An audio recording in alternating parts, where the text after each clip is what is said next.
روایت ہے کہ نبی صلی اللہ علیہ وسلم نے فرمایا، جس بندے کو بھی بیماری سے پچھاڑ دیا گیا ہو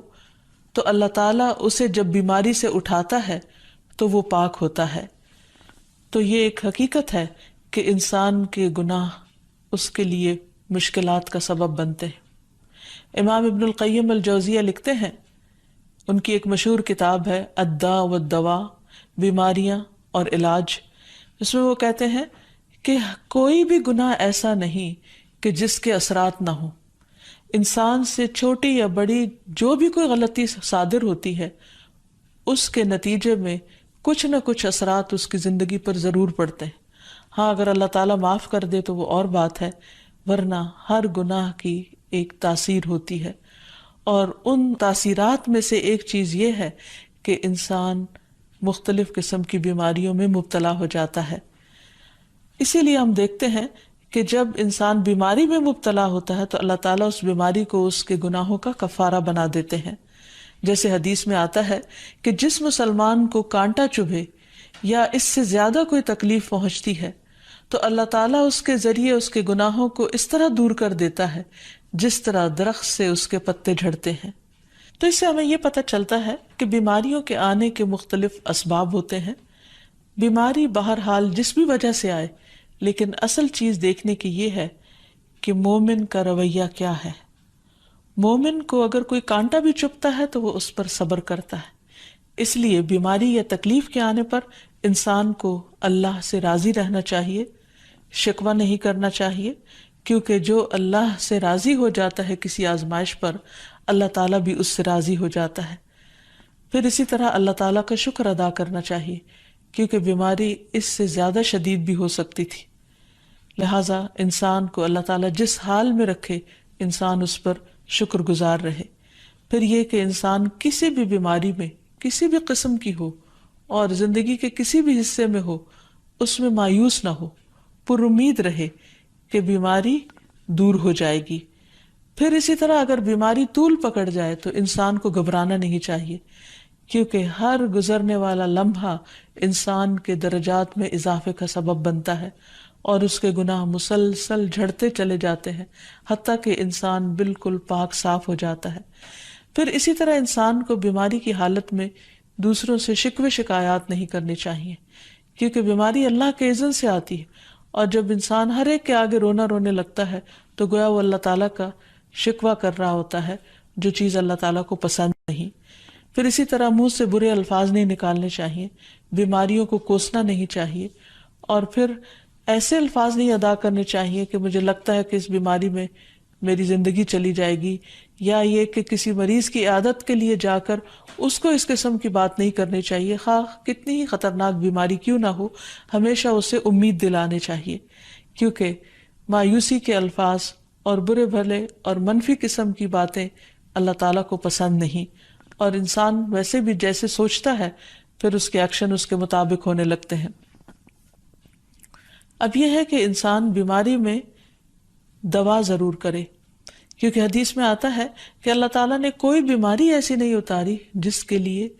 دوا نہ اتاری ہو۔ ہاں، جسے معلوم ہو اسے معلوم ہوتا ہے، اور جسے نہیں معلوم ہوتا اسے نہیں معلوم ہوتا۔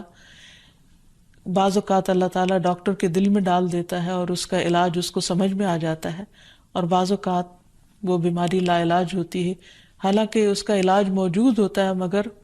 کسی کو بھی علاج سمجھ میں نہیں آتا۔ بہرحال نوعیت کچھ بھی ہو تو علاج ضرور کراتے رہنا چاہیے، اور کبھی مایوس نہیں ہونا چاہیے کہ اس بیماری کا علاج ہو نہیں سکتا۔ نہیں، ایک کے بعد ایک کوشش انسان کرتا رہے، اور جب اللہ کا اذن ہوگا بیماری دور ہو جائے گی۔ اور اس کے ساتھ ساتھ انسان یہ بھی یقین رکھے کہ شفا اللہ کے ہاتھ میں ہے، کسی ڈاکٹر کے ہاتھ میں نہیں، کسی انسان کے ہاتھ میں نہیں، کیونکہ جب تک اللہ کا اذن نہ ہو شفا نہیں ہو سکتی، خواہ کوئی کتنا بھی بڑا ڈاکٹر کیوں نہ ہو۔ اسی لیے نبی صلی اللہ علیہ وسلم کی دعاؤں کے آخر میں آتا ہے کہ لا شفا الا شفاؤک، کوئی شفا نہیں مگر تیری ہی شفا، یعنی جو اللہ سبحانہ وتعالیٰ اپنے بندے کو شفا عطا کرے۔ پھر اسی طرح یہ ہے کہ حضرت ابراہیم علیہ السلام نے اللہ سبحانہ وتعالیٰ کے بارے میں فرمایا تھا کہ وَإِذَا مَرِضْتُ فَهُوَ يَشْفِينِ، کہ جب میں بیمار ہوتا ہوں تو وہی مجھے شفا دیتا ہے، یعنی اللہ تعالیٰ ہی اس بیماری کو دور کرتا ہے۔ اسی طرح ایک اور روایت سے بھی پتہ چلتا ہے کہ شفا دراصل اللہ سبحانہ تعالیٰ کے ہاتھ میں ہے۔ حضرت عائشہ سے مروی ہے کہ رسول اللہ صلی اللہ علیہ وسلم دم کیا کرتے تھے اور یہ دعا پڑھتے تھے، امسح البأس رب الناس بیدک الشفاء لا یکشف الکرب الا انت، اے لوگوں کے رب تکلیف کو دور کر دے، تیرے ہی ہاتھ میں شفا ہے، تیرے سوا اس کو دور کرنے والا اور کوئی بھی نہیں۔ پھر اسی طرح انسان جب کسی بیمار کی عیادت کے لیے جائے تو اس پر بھی دعا پڑھے اور اس کے لیے دعا کرے۔ رسول اللہ صلی اللہ علیہ وسلم نے فرمایا، جو مسلمان کسی ایسے بیمار کی عیادت کے لیے اس کے پاس آئے جس کی موت کا وقت قریب نہ آیا ہو اور 7 مرتبہ یہ پڑھے، اسأل اللہ العظیم رب العرش العظیم ان یشفی فلانا من وجعہ، میں اس عظمت والے اللہ سے سوال کرتا ہوں جو عرش عظیم کا رب ہے کہ فلاں کو اس کی تکلیف سے شفا عطا فرمائے، تو اللہ عز و جل اسے شفا عطا فرما دیتا ہے۔ اور پھر ہم دیکھتے ہیں کہ تمام انبیاء اپنی بیماریوں میں، تکلیفوں میں اللہ تعالیٰ کو پکارتے تھے، جیسا کہ ایوب علیہ السلام کی دعا قرآن مجید میں آتی ہے، وَأَيُّوبَ إِذْ نَادَى رَبَّهُ أَنِّي مَسَّنِيَ الضُّرُّ وَأَنْتَ أَرْحَمُ الرَّاحِمِينَ فَاسْتَجَبْنَا لَهُ فَكَشَفْنَا مَا بِهِ مِنْ ضُرٍّ وَآتَيْنَاهُ أَهْلَهُ وَمِثْلَهُمْ معهم رحمة من عندنا وذكرى للعابدين۔ اور ایوب جب اس نے اپنے رب کو پکارا کہ بے شک مجھے تکلیف پہنچی ہے اور تو رحم کرنے والوں میں سب سے زیادہ رحم کرنے والا ہے، تو ہم نے اس کی دعا قبول کر لی، پس اسے جو بھی تکلیف تھی اسے دور کر دیا اور اسے اس کے گھر والے اور ان کے ساتھ ان کی مثل اور عطا کر دیے، اپنے پاس سے رحمت کے لیے اور ان لوگوں کی یاد دہانی کے لیے جو عبادت کرنے والے ہیں۔ اسی طرح رسول اللہ صلی اللہ علیہ وسلم نے ایک اور موقع پر ایک صحابی عثمان بن ابی عاص الثقفی کو ایک دعا سکھائی۔ جب وہ نبی صلی اللہ علیہ وسلم کے پاس حاضر ہوئے، وہ کہتے ہیں مجھے اتنی تکلیف تھی کہ قریب تھا کہ وہ مجھے ہلاک کر دیتی، تو نبی صلی اللہ علیہ وسلم نے مجھے فرمایا، اس درد کی جگہ پر اپنا دایاں ہاتھ رکھو اور 7 مرتبہ کہو، بسم اللہ اعوذ بعزت اللہ وقدرتہ من شر ما اجد واحاذر، اللہ کے نام کے ساتھ میں پناہ مانگتا ہوں اللہ کی عزت کی اور اس کی قدرت کی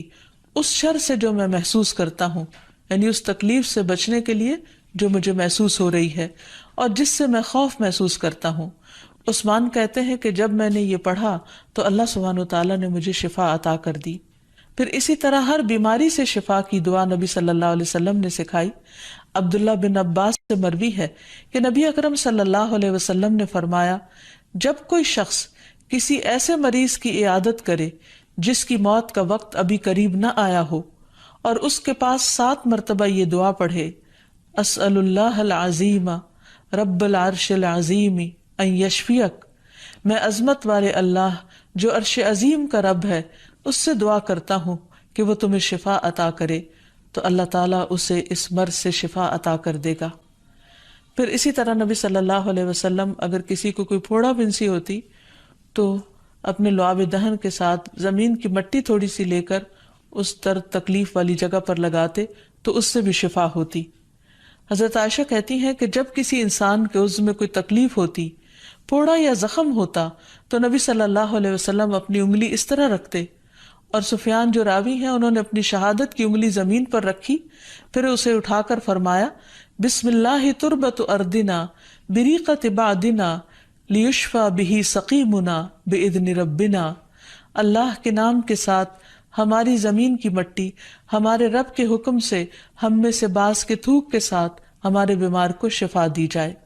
یعنی لعاب دہن کا اپنا ایک اثر ہوتا ہے، اور لعاب دہن جو ہے ایک طرح سے دوا کا کام کرتا ہے، اور اللہ کا نام لے کر جب لعاب دہن لگایا جائے تو شفا ہوتی ہے، جیسے کہ ایک اور موقع پر نبی صلی اللہ علیہ وسلم نے ایک جلے ہوئے مریض کے اوپر یہی دعا پڑھ کر لعاب دہن لگایا تو اللہ تعالیٰ نے اس مریض کو شفا یاب کر دیا، اور وہ دعا تھی اذہب البأس رب الناس واشف انت الشافی لا شفاء الا شفاؤک شفاء لا یغادر سقما۔ پھر اسی طرح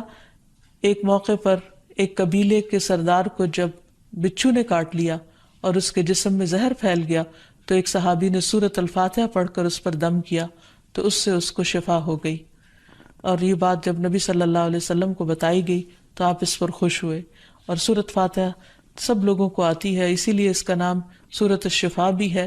کیونکہ یہ بیماری میں بطور علاج پڑھی جاتی ہے مریض پر، مریض خود بھی پڑھ سکتا ہے اور اس کے اٹینڈنٹس بھی اس پر پڑھ سکتے ہیں۔ حضرت علی رضی اللہ تعالیٰ عنہ کہتے ہیں کہ نبی صلی اللہ علیہ وسلم کو بچھو نے ڈس لیا اور آپ نماز پڑھ رہے تھے۔ جب آپ نماز سے فارغ ہوئے تو آپ نے فرمایا اللہ تعالیٰ بچھو پر لعنت کرے، یہ نہ نمازی کو چھوڑتا ہے نہ کسی اور کو۔ پھر آپ نے پانی اور نمک منگوایا، آپ اس پر ملتے جا رہے تھے اور یہ صورتیں پڑھ رہے تھے قل یا ایھا الکافرون وقل اعوذ برب الفلق اور قل اعوذ برب الناس، تو یہ بھی ایسے مواقع پر پڑھی جا سکتی ہیں۔ پھر اسی طرح یہ ہے کہ اگر کسی بھی دوا یا دعا سے مریض صحت یاب نہ ہو رہا ہو، اس کی تکلیف کم نہ ہو رہی ہو، تو بھی موت نہیں مانگنی چاہیے، کیونکہ مومن کے لیے زندگی ایک بہت بڑی نعمت ہے۔ وہ جس بھی حال میں گزرے، بہرحال وہ اسے آخرت کمانے کا ذریعہ بنا سکتا ہے۔ یعنی اگر وہ تکلیف میں اس کی زندگی گزر رہی ہے اور اس پر وہ صبر کر رہا ہے اور اللہ کو یاد کر رہا ہے تو اس کے بے پناہ درجات بلند ہونے کا ذریعہ ہے، یعنی یہ بیماری اس کے لیے بلندی درجات کا ذریعہ بن جاتی ہے۔ اس لیے کبھی بھی موت نہیں مانگنی چاہیے۔ ہاں اگر تکلیف حد سے بڑھ جائے تو انسان یہ دعا مانگ سکتا ہے اللہم احینی ما کانت الحیات خیرا لی وتوفنی اذا کانت الوفات خیرا لی، اے اللہ جب تک میرے لیے زندگی بہتر ہو مجھے زندہ رکھ، اور جب میرے لیے وفات بہتر ہو تو مجھے وفات دے دے۔ تو اللہ تعالیٰ سے دعا ہے کہ اللہ تعالیٰ تمام بیماروں کو صحت اور شفا عطا فرمائے اور ہمیں بیماری اور آزمائش کے موقع پر اپنی طرف رجوع کرنے کی توفیق دے، اور ہر طرح کے شرک اور ایسے کاموں سے بچائے جو اس کو ناراض کرنے والے ہیں۔